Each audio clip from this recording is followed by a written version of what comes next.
Atom bomb, it is a weapon. Definition देख रहे हो, सीधे वेपन ही है ये। Based upon the uncontrolled nuclear chain reaction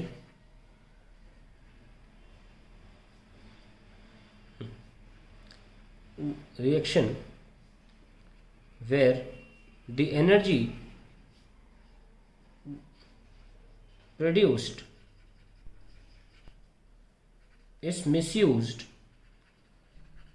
for destructive purpose। यानी कि एटम बॉम्ब का कोई अच्छा पहलू होता ही नहीं है, डेफिनेशन में ही उसकी इतनी नेगेटिविटी है। फॉर डिस्ट्रक्टिव पर्पस,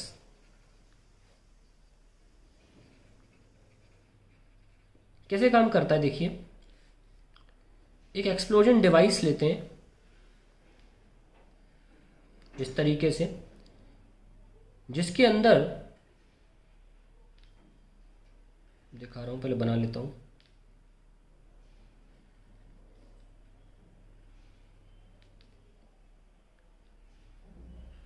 ये लीजिए, जिसके अंदर हम अपना फ्यूल जो है ऑफ, यहाँ पे यूरेनियम रखा है, यहाँ यूरेनियम रखा है,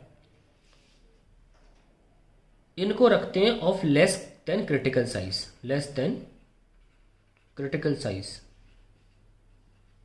ये भी, और इनको सेपरेट रखा जाता है, ठीक है। और जब हम इसको छोड़ते हैं तो हम इन्हें साथ में आने देते हैं। इन यूरेनियम के लेस देन क्रिटिकल साइज के पीसेस को हम साथ में आने देते हैं। और ये काम कौन करता है? Explosion device. तो एक्सप्लोजन डिवाइस ये काम करता है कि इनको साथ में ले आता है और हवा में छोड़ देता है।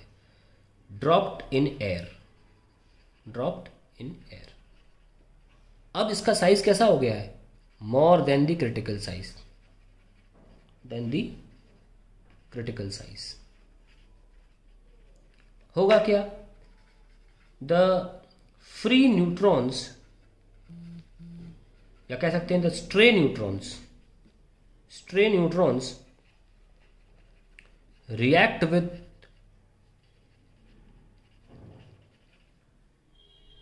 the uranium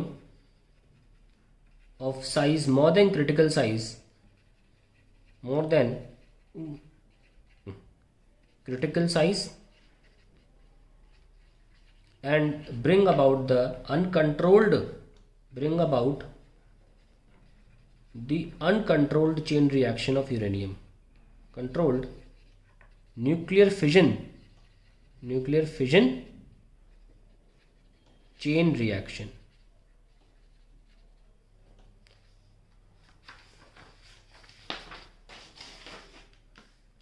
As we know,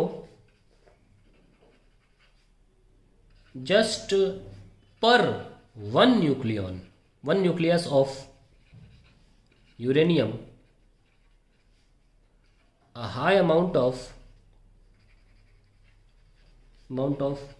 200 जिसे कहते हैं MeV एनर्जी इज रिलीज्ड। अब इमेजिन करो कितनी भयानक एनर्जी है। आप चाहो तो अगर 1 kg का भी हुआ, 1 kg ऑफ यूरेनियम अगर हुआ तो क्या होगा? Let us find out.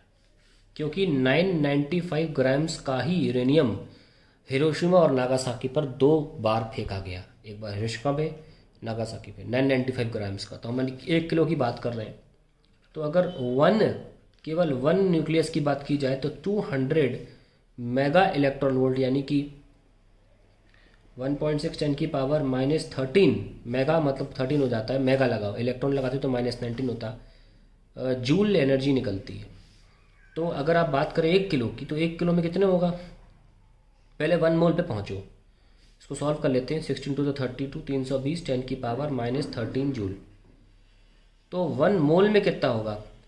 कितने? ये तो एक अकेला न्यूक्लियस है, तो 1 मोल कितने? 235 ग्राम का होता है ना, 235 ग्राम इज 1 मोल। तो 1 मोल पहुंचने के लिए आपको एवोगैड्रो से मल्टीप्लाई करना पड़ेगा, 320 10 की पावर -13 इंटू एवोगैड्रो। 1 मोल में एवोगैड्रो नंबर ऑफ न्यूक्लियस होंगे। ये देखो कितना आ गया, करीब करीब 2000 10 की पावर 10 जूल। और अब ये करीब करीब कितना 235 ग्राम की बात चल रही है। 5 गुना करोगे करीब तो आ जाएगा आपका 5 टाइम्स देन, क्योंकि 235 इंटू 5 मोटा मोटा 1 किलो है। आप 4 भी ले सकते हो, 4 गुना कर लो तो करीब करीब आपका आंसर आ जाएगा 8000 10 की पावर 10 जूल। दैट इज 8 10 की पावर 13 जूल एनर्जी क्रिएट होगी। इस एनर्जी से जानते हैं क्या हो सकता है, इतना ज़्यादा टेम्परेचर जनरेट होगा उतने ही टाइम में।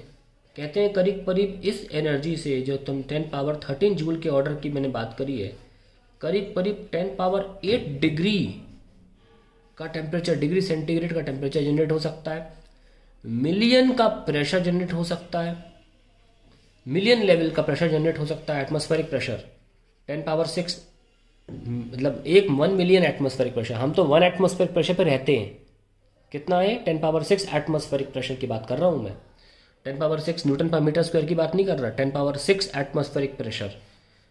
ये बहुत ज़्यादा है। कहा जाता है कि मतलब एक तो इस टेम्परेचर पे काफ़ी मात्रा में एक्सरे गामा रे प्रोड्यूस होती हैं। X ray and gamma ray are produced जो कि भेद देती है इंसान के शरीर को और तहस नहस कर देती हैं अगर कंट्रोल नहीं है तो। Produced which can destroy human flesh and internal organs, which can destroy human flesh and internal organs. एक बात और सामने आती है कि इस एनर्जी पर रोशनी जनरेट होती है, light is also produced which is so much flashy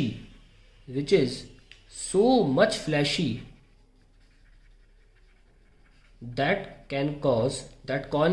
causes permanent blindness